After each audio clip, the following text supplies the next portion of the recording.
6월 모의평가 수학 영역 분석 및 이후 학습법에 대해서 안내하도록 하겠습니다. 저는 대경고 수학을 가르치고 있는 이창근이라고 합니다. 먼저 6월 모의평가 분석 내용을 먼저 안내해 드리면 2026년 6월 모의평가 수학 영역은 전반적으로 작년 수능과 유사한 난이도로 출제가 되었습니다. 공통의 경우 최근 보기 어려웠던 빈칸 추론 학다교 문항이 출제된 것이 눈에 띄었고, 고난이도 문항 같은 경우는 수학 2의 15번과 수학 1의 22번 문항에서 각각 고난이도 문항으로 분석된 것으로 보여집니다.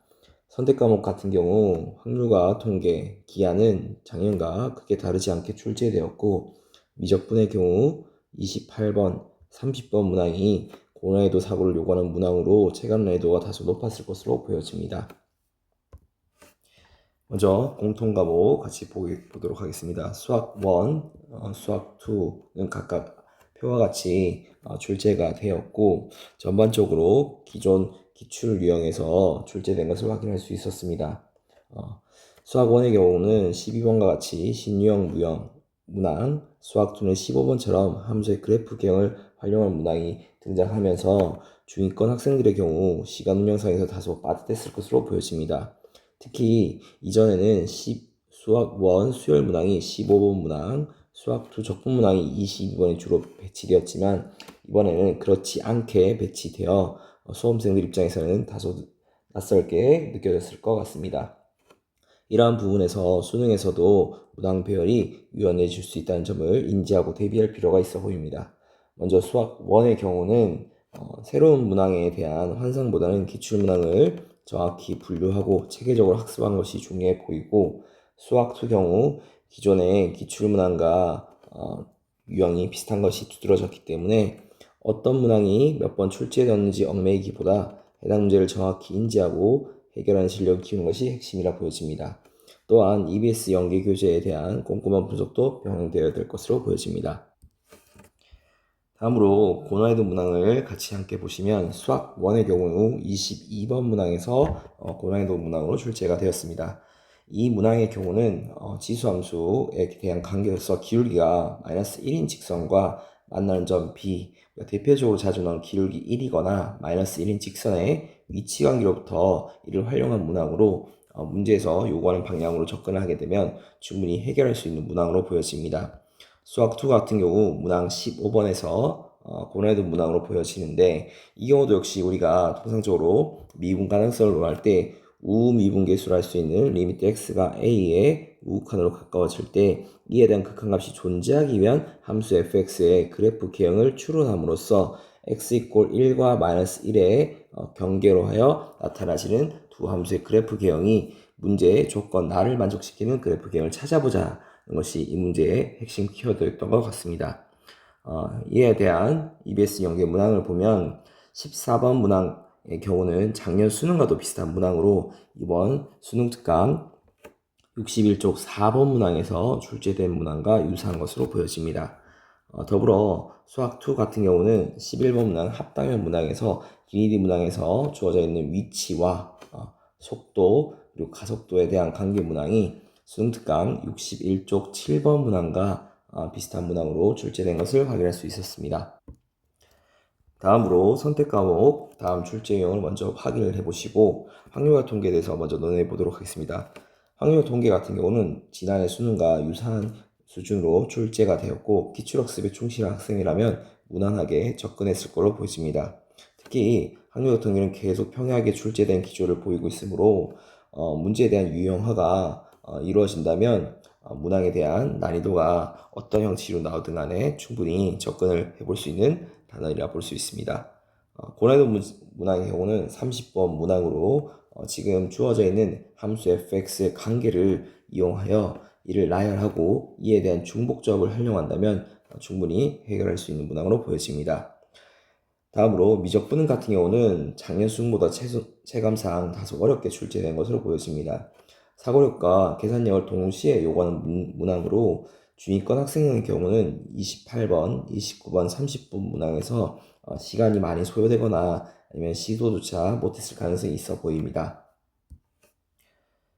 그래서 28번은 함수의 그래프를 미분법과 부호출을 통해서 해석하는 고난이도 문항으로 가장 어려웠을 것으로 보여지나 이계도 함수의 힌트에 의해서 2번 미분한 친구들은 충분히 접근해 볼 수 있는 문항으로 보여지고 29번의 경우는 수열의 항과 등비급수의 성질을 이용하여 각각의 수열을 규칙성 있게 나열한다면 충분히 해결해 볼 수 있었을 거라 보여집니다.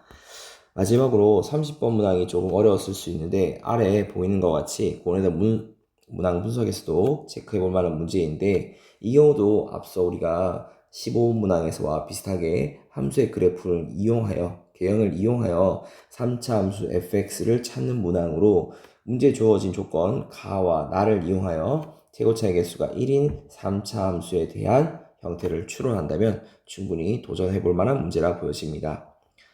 마지막으로 기하의 경우는 작년 수능과 유사하게 난이도가 출제되었고 특히나 6월 모의평가의 경우 공간도형과 공간자투표 단위 제어됨에 따라서 비교적 안정적인 난이도로 구성된 것으로 확인할 수 있었습니다. 이 중 30번 문항이 조금 어렵게 까다로운 문항으로 보여지는데 30번 문항은 동점이 2개 이상일 때 고정된 조건을 관찰하며 좌표를 파악해야 하는 핵심 주제이자 출제 빈도가 자주 나오는 문항으로서 여러분들이 충분히 이전에 준비를 하고 해결 방안을 고민해 본다면 충분히 전략적으로 접근해 볼 수 있는 문항이라 보여집니다. 그래서 아래 문항과 같이 주어져 있는 벡터 방정식의 관계로부터 지금 해결할 수 있는 문항으로 분석되었습니다. 이와 관련된 EBS 연계 문항을 분석해보면 확률과 통계의 27번 문항이 수능특강 확률과 통계 10쪽의 3번 문항과 유사한 형태를 지니고 있는 것을 확인할 수 있었고 미적분의 경우 수능특강 미적분 50쪽 7번 문항이 역함수에 대한 미분법을 활용한 문항들이 지금 우리 실제 6월 모의평가 26번 문항과 유사한 것을 확인할 수 있었습니다. 마지막으로 기하의 경우 우리가 문항에서 보여져 있는 형질의 성질이 수능특강 기하 35쪽 6번 문항과 유사한 것을 확인해 볼 수 있었습니다. 마지막으로 6월 모평 이후 학습법에 대해서 같이 보도록 하겠습니다. 6월 모의평가는 수능 출제 기간인 평가원이 주관하는 첫 전국 단위 시험으로서 향후 수능의 방향성과 난이도, 문항 구성의 흐름을 예측할 수 있는 기준이 됩니다. 그래서 자신의 현재 학습 상태와 실력을 객관적으로 진단하고 이후 공부 전략을 구체화하는데 중요한 지표가 될 것이라 보여집니다. 그래서 이를 대비하기 위해서 첫째, 먼저 문제 유형과 출제 경향을 분석할 필요가 있습니다. 둘째로는 오답 중심의 학습 전략이 필요해 보입니다. 오답의 원인을 실수, 개념 부족, 시간 부족, 문제 해석 실패 등과 같이 다양한 원인들을 분석해보고 이에 대한 학습 전략을 구체화할 필요가 있습니다. 세 번째로는 실전 감각을 기르기 위한 시험 시뮬레이션이 필요해 보입니다. 특히나 28번에서 30번 고난이도 문항에 과다한 시간을 소모해 후반부 풀이가 무너지는 일이 없도록 전략을 재조정해 해야 할 필요가 있습니다. 더불어 우리 6월 모평가 같은 경우는 수시 전략, 수리과, 지원 가능 대학을 탐색하는 기준 자료로 적극 활용할 필요가 있습니다. 그래서 앞으로 주어져 있는 기간 동안 이러한 토대를 이용해서 잘 준비하면 좋겠습니다. 6월 모평 이후 등급별 수학력 학습 전략을 다음같이 안내해 드리도록 하겠습니다. 먼저 우리 기출문제는 단순 문제풀이가 아니라 구조 해석 중심으로 접근할 필요가 있습니다. 이 문제가 왜 이렇게 출제되었는가, 어떤 개념을 유도하는 것과 같이 기출의 출제들을 분석하며 학습할 필요가 있습니다. 다음으로 실전각을 기르기 위해 매주 1회 이상 전범위에 대한 정해진 시간 동안 실전처럼 연습하는 것이 중요해 보입니다.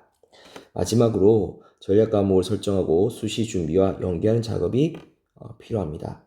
6월 모의평가 성적을 분석해 자신의 강점과 약점 과목을 파악하고 학습 시간과 에너지를 효율적으로 배분하고 동시에 6월 모의평가가 결과를 바탕으로 지원 가능한 대학과 전형을 탐색해 수시원서 전략 수립을 병행하는 것이 바람직해 보입니다.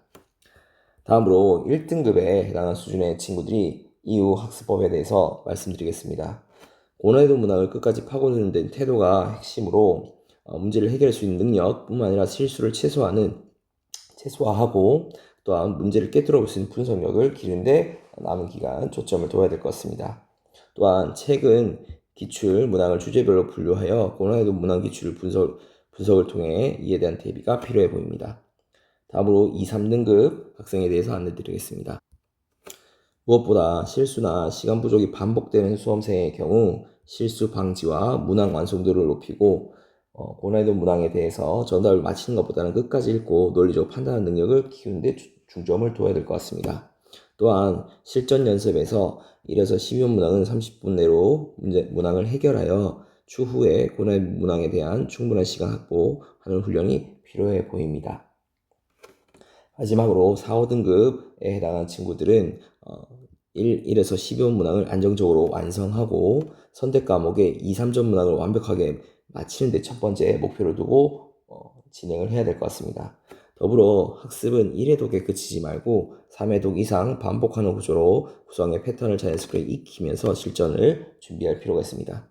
마지막으로 EBS 수능 특강과 앞으로 나올 수능 완성의 기본 문제를 반복 학습하여 풀이 안정감을 높이는 것이 큰 도움이 될 것으로 보여집니다. 남은 기간 잘 준비하여서 수능에서 여러분들이 목표한 바 이루기를 바랍니다. 이상입니다.